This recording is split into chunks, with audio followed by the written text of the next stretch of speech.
ఆంధ్రప్రదేశ్ సార్వత్రిక ఎన్నికల తర్వాత కీలక పరిణామాలు చోటు చేసుకుంటున్నాయి. శాంతి భద్రతలు లోపించాయని వైసీపీ హడావుడి చేస్తుండగా కూటమి మాత్రం పోలవరం, అమరావతిని పూర్తి చేయటమే లక్ష్యంగా దూసుకెళ్తోంది.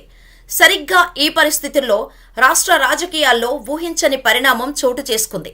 రాజకీయాల్లో శాశ్వత మిత్రులు, శాశ్వత శత్రువులు ఉండరన్నది జగమెరిగిన సత్యమే. అందుకే ఎప్పుడు ఎవరు ఏ పార్టీ నుంచి ఇంకో పార్టీకి జంప్ అవుతారో, ఎవరు ఎవరితో భేటీ అవుతారో ఎందుకు అనేది తెలియట్లేదు. ఇందుకు హైదరాబాద్ వేదికగా జరిగిన ఓ భేటీనే చక్కటి ఉదాహరణ. ఆంధ్రప్రదేశ్ రాజకీయాల్లో ఇదొక సంచలన పరిణామమే అని చెప్పుకోవాలి. టీడీపీ సీనియర్ నేత, తాడిపత్రి మున్సిపల్ చైర్మన్ జేసీ ప్రభాకర్ రెడ్డి దివంగత ముఖ్యమంత్రి వైఎస్ రాజశేఖర రెడ్డి సతీమణి వైఎస్ విజయలక్ష్మితో భేటీ అయ్యారు. హైదరాబాద్లోని లోటస్ పాండ్లో ఉన్న విజయలక్ష్మి నివాసానికి వెళ్లిన ప్రభాకర్ సుమారు అరగంటకు పైగా పలు విషయాలపై చర్చించారు. ఆమె ఆరోగ్య పరిస్థితి, యోగక్షేమాలు అడిగి తెలుసుకున్నారు.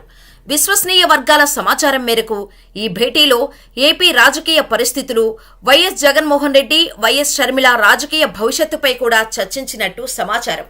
అయితే ఈ భేటీలో ఎలాంటి రాజకీయాలు లేవని, కేవలం యోగక్షేమాలు తెలుసుకోవటానికేనని జేసీ సన్నిహిత వర్గాలు చెబుతుండటం గమనార్హం. వాస్తవానికి వైఎస్ కుటుంబానికి, జేసీ ఫ్యామిలీకి మధ్య మంచి సన్నిహిత సంబంధాలే ఉన్నాయి. వైఎస్ హయాంలో 2 దశాబ్దాలకు పైగా కాంగ్రెస్లోనే ఉన్నారు. అప్పట్లో ఓ వెలుగు వెలిగారు కూడా. ఆ పరిచయాలు, సంబంధాలతోనే ఇంటికి వెళ్లి జేసీ ప్రభాకర్ కలిసి ఉండొచ్చని రాజకీయ విశ్లేషకులు చెబుతున్నారు. వైఎస్ జగన్ అంటే అస్సలు పడని, అవకాశం దొరికితే చాలు ఒంటికాలుపై లేస్తుంటారు జేసీ బ్రదర్స్ అండ్ ఫ్యామిలీ. కూటమి గెలిచిన తర్వాత వైసీపీ హయాంలో తనను అరెస్ట్ చేసిన తీరు, వైఎస్ జగన్పై ఓ రేంజ్లో విమర్శలు గుప్పించారు. ఆఖరికి కొన్ని వాడకూడని, రాయకూడని పదాలు కూడా వాడేశారు జేసీ. అలాంటిది సడన్ గా విజయమ్మతో జేసీ ప్రభాకర్ ఎందుకు భేటీ అయ్యారన్నది ఎవరికీ అర్థం కాని విషయం. భేటీలో ఏం జరిగిందనేది కూడా కనీసం అటు విజయమ్మ నుంచి కానీ, ఇటు జేసీ నుంచి కానీ ఎలాంటి సమాచారం బయటకు పొక్కలేదు.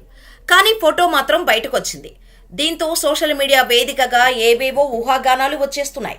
భేటీ ఎందుకనేది పక్కన పెడితే, ఈ విషయం తెలిసాక, ఫోటో చూశాక వైఎస్ జగన్ రెడ్డి ముఖచిత్రమేంటి అని నెటిజన్లు ఓ ఆట ఆడుకుంటున్నారు. దీనిపై వైసీపీ, షర్మిల నుంచి ఎలాంటి స్పందన వస్తుందో వేచి చూడాల్సిందే మరి.